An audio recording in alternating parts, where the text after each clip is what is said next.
¿Qué es el egoísmo? La palabra egoísmo proviene del latín ego, que significa yo, más el sufijo ismo.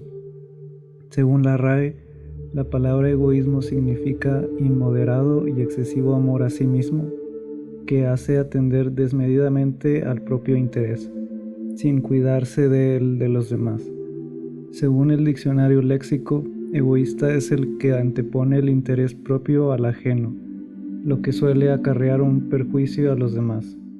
Podemos notar que el egoísmo es la práctica o la tendencia de anteponer el interés propio al ajeno, y el egoísta es su practicante.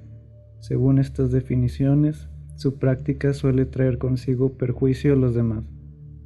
Lo que habría que cuestionarse acerca de esta definición del egoísmo es: si el egoísmo es la práctica de anteponer el interés propio del ajeno, entonces será posible anteponer el interés ajeno del propio.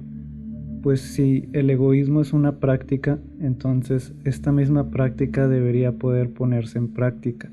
Si no, no sería práctica y sería un sinsentido. Los intereses de una persona tienen como función el emprendimiento de acciones por parte de la misma persona hacia la ocurrencia de los eventos deseados. Siendo el egoísmo una práctica de anteponer el interés propio del ajeno, por lo tanto, es una práctica de emprender acciones para lograr la ocurrencia de eventos deseados por la propia persona y no de otra. Analicemos los diferentes casos en la anteposición del interés. Consideremos el contrario al egoísmo, es decir, la práctica de no anteponer el interés ajeno del propio. De aquí hay dos casos. El primer caso es el de la práctica de anteponer el interés ajeno del propio. En este caso, se pone en práctica el emprendimiento de acciones para lograr la ocurrencia de eventos deseados por otra persona y no por la propia persona.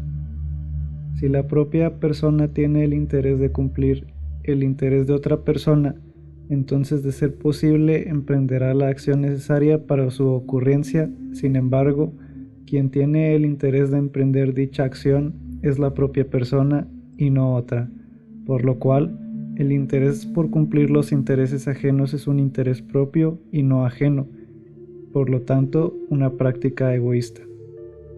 En el caso contrario es imposible. Si la propia persona no tiene el interés en cumplir interés de otra persona, simplemente no lo hará, ya que los intereses son los motores de las acciones. Sin estos, la propia persona no emprendería ninguna acción, y si no emprende ninguna acción, entonces no hay ninguna práctica, y, por lo tanto, es un sinsentido. El segundo caso es el de no anteponer ningún interés.